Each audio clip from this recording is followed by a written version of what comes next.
जय भीम दोस्तों, द मूक नायक में आपका स्वागत है।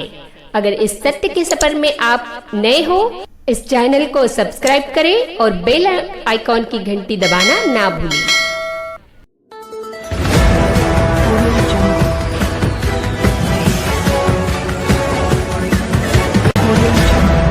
आज आपको निर्णय स्वयं करना है, क्या यह हिंदू है जो अपनी औरतों को जुए में हराते हैं, जो अपनी औरतों की अग्नि परीक्षा लेते हैं, जो अपनी बेटियों को देवदासी बनाते हैं, जो अपनी औरतों के सती होने का समर्थन करते हैं, जो विधवा औरतों का सिर गंजा कर कर मथुरा काशी में छोड़ आने वाले होते हैं, जो बेटी की कोख में ही हत्या करने वाले होते हैं, जो अपनी औरतों को दहेज में जलाने वाले होते हैं, और जो मंदिरों के नाम पर मंदिरों में ही बेटियों का बलात्कार करते हैं।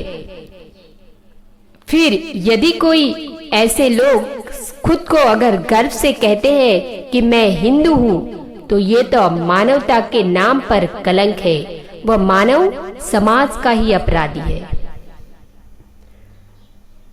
शायद इसीलिए ही लोग इस हिंदू धर्म का त्याग कर कर बुद्ध धम्म की ओर बढ़ रहे हैं, बुद्ध धम्म स्वीकार कर रहे हैं, क्योंकि बुद्ध धम्म का मतलब ही है अंधेरे से प्रकाश की ओर ले जाने वाला मार्ग। धम्म का उद्देश्य है मनुष्य के जन्म के बाद मृत्यु तक कैसे जीवन जीना है, इसका मार्गदर्शन करना ही धम्म है। जीवन के सूत्रों को समझना और उनके उपयोग से जीवन से दुख दूर करने का मार्ग ही तो धम्म है। प्रकृति की पूजा धम्म नहीं है। धम्म जिज्ञासा का काल्पनिक धार्मिक कहानियों द्वारा मानना नहीं, धम्म जानने का, खोजने का नाम है। यह तो एक विज्ञान है। धम्म का आधार मनुष्य है, आस्था या अंधभक्ति नहीं। धम्म जानने के बाद मानने में है, आस्था में नहीं। धम्म जीवन को मानव और जीवों को सहारा बनने में है। धम्म अपना सहारा खुद बनने में है, न ही किसी देव कृपा के इंतजार में बैठे रहने में है। दुख तो दो प्रकार के होते हैं, एक प्राकृतिक तो दूसरा मानव निर्मित। प्राकृतिक दुख का इलाज तो आपके तथाकथित ईश्वर के पास भी नहीं है, वो भी उसे रोकने में असमर्थ है। तो फिर इस ईश्वर भक्ति का क्या मतलब? धम्म मानव निर्मित दुखों का समाधान है, क्योंकि हमारे जीवन में प्राकृतिक दुख एक तालाब के समान है, पर मानव निर्मित दुख समुद्र के समान। मतलब दुखों का सबसे बड़ा हिस्सा मानव निर्मित है, जैसे सामाजिक समता, गुलामी, रोग, मैत्री का अभाव आदि।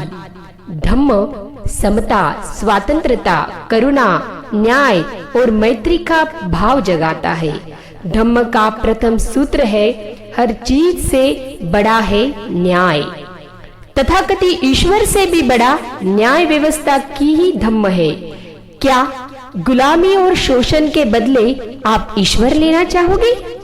जन्म से मृत्यु के बीच सभी जीवों का जीवन सुखमय बनाना ही तो धम्म है, क्योंकि धम्म का अंतिम लक्ष्य ही इस जगत में अंधेरा दूर करके हर जीवन को प्रकाश की ओर ले जाने का मार्ग ही धम्म है। इसीलिए लोग परिवर्तित हो रहे हैं और बुद्ध धम्म को अपना रहे हैं। इस सत्य के सफर में जुड़े रहिए द मूक नायक के साथ। द मूक नायक आपकी आवाज बनेगा।